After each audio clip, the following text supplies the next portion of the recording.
Lamorne Morris plays Witt Farr in Fargo, season 5. I'm Matt Noble of Gold Derby. I wanted to kick things off by asking you, Lamorne, what was different about this role for you than anything you've done before? I would have to say in this role, there was a level of urgency.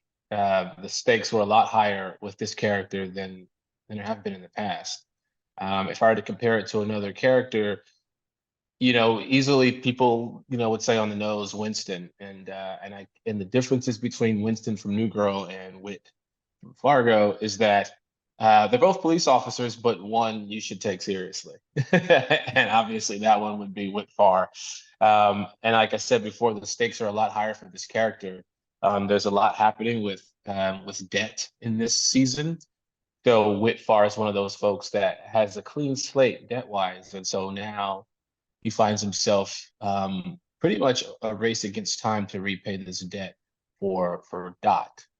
She saved his life in the opening episode, and so now he's trying to save hers. And you know, other characters before in the past, some serious, some not, but this one was there are dire stakes involved.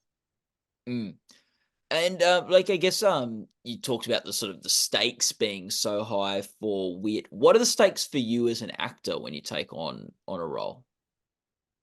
As an actor, as a performer, when you go through schooling, when you go through the process, the audition process, when you workshop things with friends, when you do theater, when you do improv, when you do everything, you kind of want that to be your career. You want to be able to expand your wings, if you will. And so, folks know me from pretty, they know me from comedy, game night and things like that, being silly and New Girl and different films. But this isn't a role they've seen you do.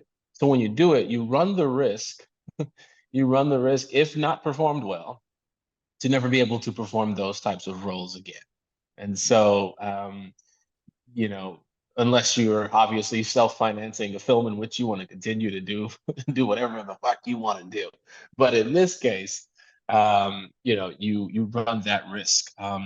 And there are obviously some self-doubt that might go with that as well. Let's say you underperform, to the abilities that you're capable of, then you run that risk of getting in your own head and stopping you from taking those risks and shooting those shots in the future. So luckily, I was pretty confident with the help of the director and my acting coach, Anthony Gilardi. So we really put together something cool, I think. You said you're like best known for comedy, and like Fargo in some ways is a dark comedy, but you're right, it's a lot Yeah, darker. There's higher stakes, there's greater sense of urgency. Is there anything you yeah. learned from the more pure comedy world that you applied or transferred over to a role that's a lot darker and more serious? Yeah, there's always this truth in comedy when you're real and when you're authentic. Um, the writer and director, they paint a picture for you that you just kind of have to fit the puzzle piece. You know what I mean? Like there's this entire canvas that they're creating. You just have to figure out where you fit. And in comedy, you don't want to force it. You don't want to say, okay, well, I have to be funny in this moment.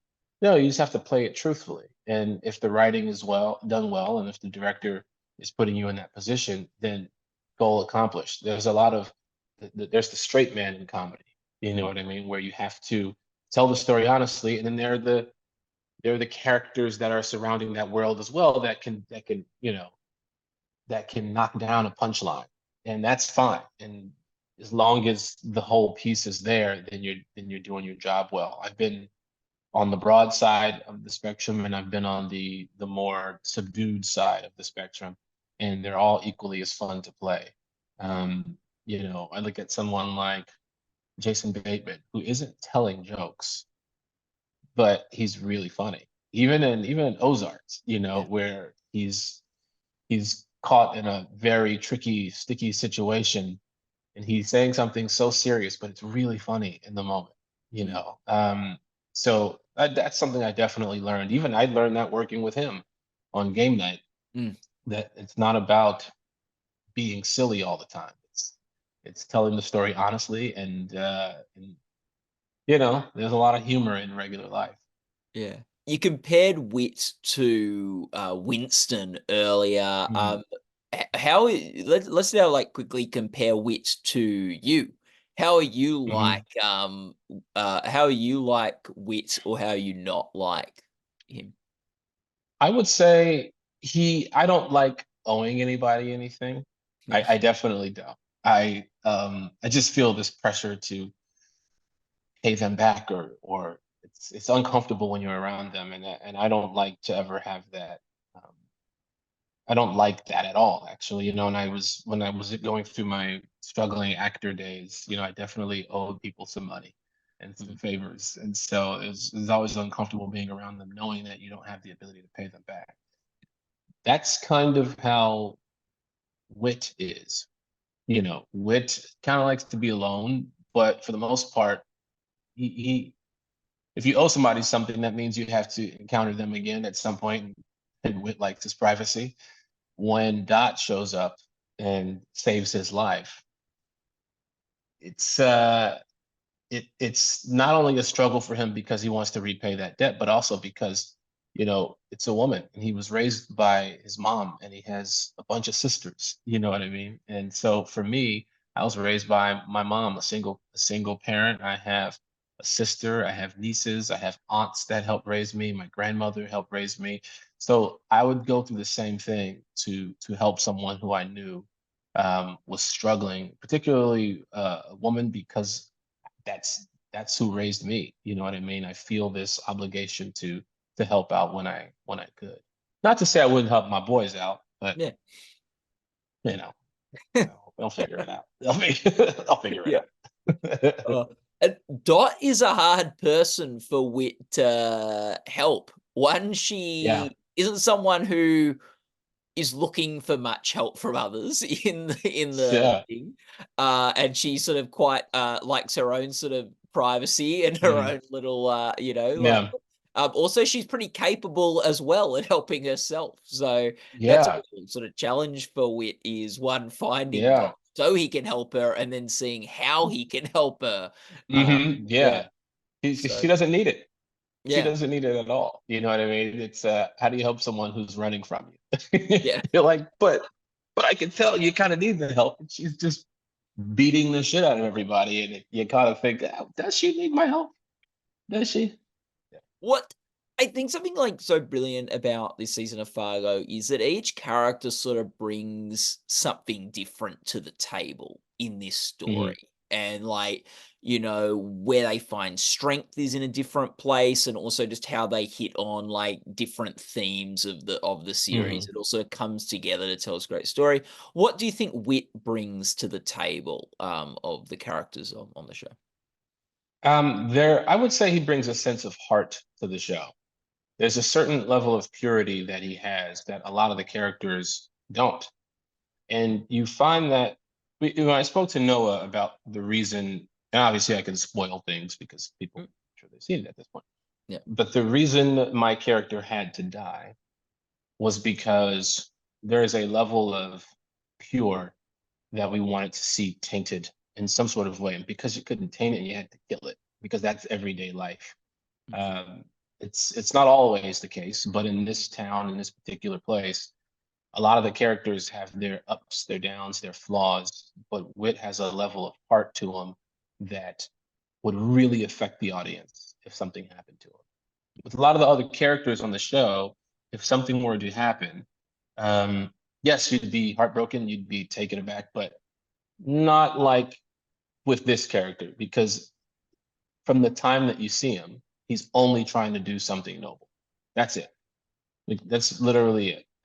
There is no backtracking from that. There is no deviating from the plan of being noble, and being an honest cop. He, even in that scene in the dugout with him and um, Roy Tillman, Mm. the audience wants him to just shoot Roy. They're like, there's no one down here. There's no one who can see it. Everybody knows he's a bad guy. The FBI's outside, ready to apprehend this man. He's done some horrible things. He's killed people. Come on, just pull the trigger. And even in that moment, he does not.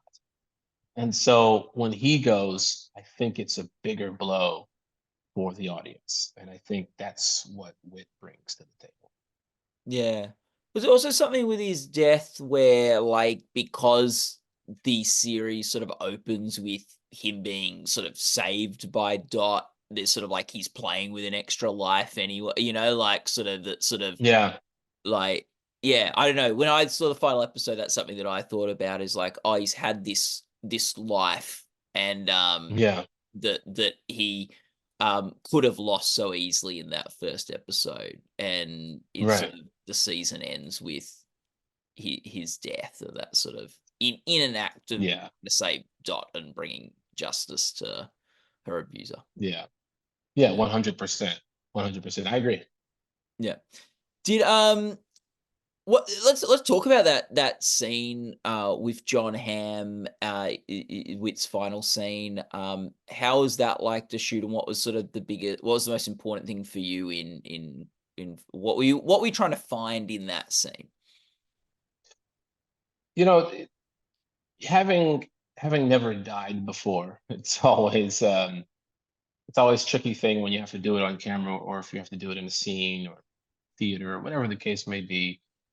You want to find that connection between you and the person doing it, and where your mind goes once your soul leaves your body.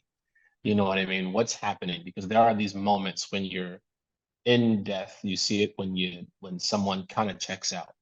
And I spoke to a friend of mine who was a former Navy SEAL, and he said the hardest part about what he had to do was looking at someone's face when he had to do what he had, because he could see them check out and go somewhere else. And it wasn't.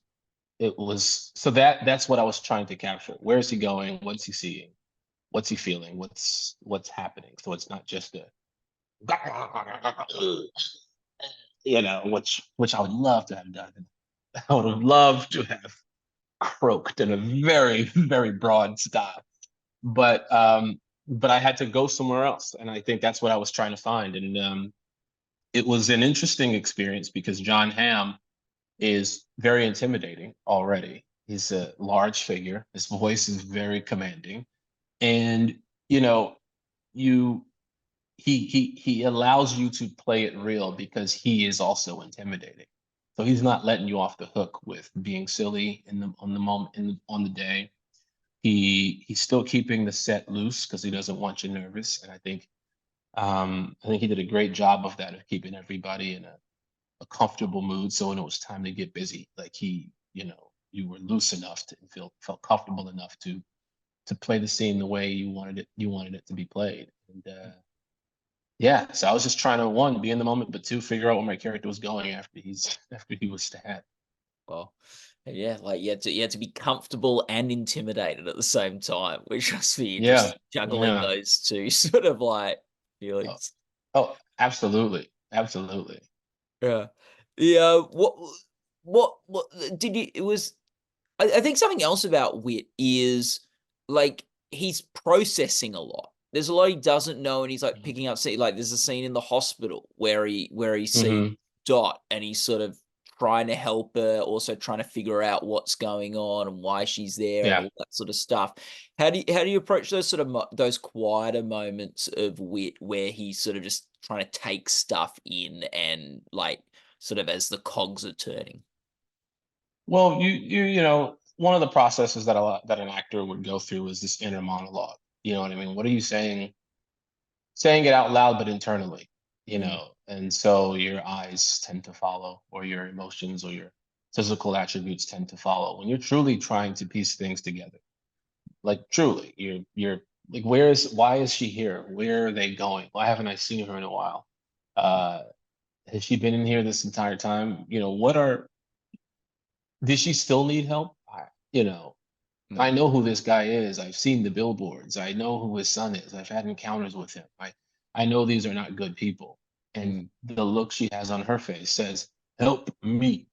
And knowing you're outgunned, it's wise to sit back, and obviously with Witt, there's a lot going through his mind. We talked about it earlier about how pure of heart he is. And it's moments like that which he could take action in an aggressive way, but he also knows he has the power of the FBI behind him, and the other authorities, and he believes that justice will be served. So he said, he keeps his composure and gets on the phone immediately. Um, all those thoughts are happening.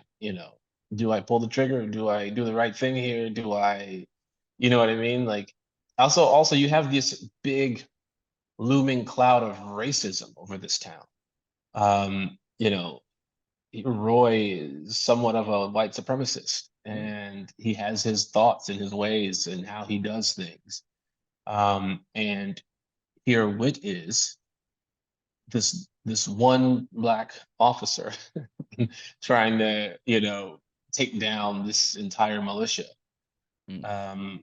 that are hiding behind the badge. And so there is a level of authority that he does respect because he is a higher ranking officer, but at the same time, he knows he's up to no good. So imagine processing that in real time. Yeah. It's kind of overwhelming.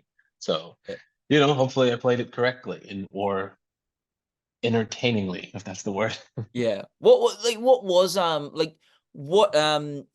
did you what was your reaction when you first read that final script? I'm not gonna lie to you, I was kind of disappointed originally. I said, come on, man. Like, why? What the hell? I went through all of this just for this. Mm. And I it took a long conversation between Noah and I for me to understand. Obviously, when a genius is writing something, they have their reasons for doing it, and so I consider Noah to be a genius. So you just trust, and it worked. I obviously, as an actor, you want to be this hero, and you want to do this thing, and you want to have your shirt off, and then you want a six pack, and you want to look really cool, and you want to be Denzel Washington. Yeah. But that doesn't necessarily serve the story all the time. And I think the way this went down definitely served the story. Yeah. If anyone knows how to be Denzel Washington, it's you. You damn right. Oh, to finish off, Lamorne, what to you about the whole season of Fargo resonated the most?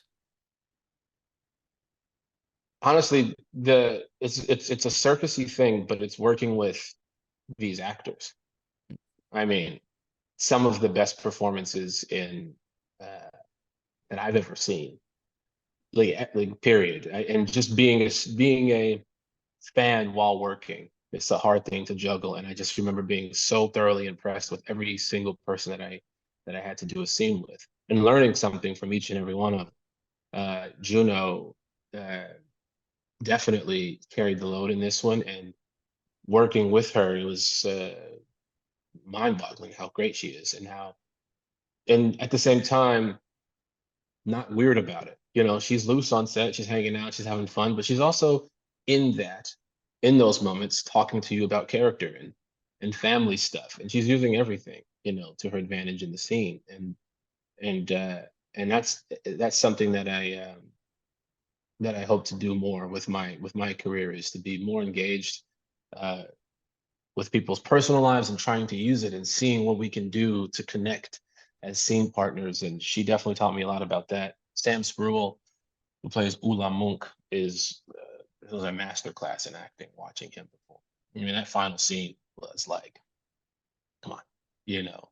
Yeah. Um, Definitely one of the great Fargo scenes. So watching all these folks perform and watching them do what they do. And obviously Richa, I mean, everyone's great. Richa Marjani, she, you know, carrying the torch of all the great female Fargo officers. You know what I mean? I think she crushed it. I don't know. It was one of those things where You go, I couldn't find a weak link if I tried. Everybody was so on top of their game, and that's what I took away from it was just learning from them. Yeah, and it's a, company that you got to be a part of, Lamorne, which is really cool, Oh and, yeah. Oh you yeah. you were part of that ensemble, so Oh, congratulations, and all the best of luck with the Emmy Awards coming up thank you very for much. Fargo. Thank you. Hopefully, you get Yeah. nominated there. People Let them know. Tell the people. Yeah, as well as out there, predict Lamorne Morris at goldderby.com for the Emmy Awards, where you can also join the discussions and get stuck in with the forums and read other articles, interviews, and all that sort of stuff. We've spoken with some of the other Fargo people as well, so that'll be you can check them out there too. And Lamorne, just thanks so much for the time together. It's always great to Thank chat. you. Man, I truly appreciate it. Thank you. Thank you again.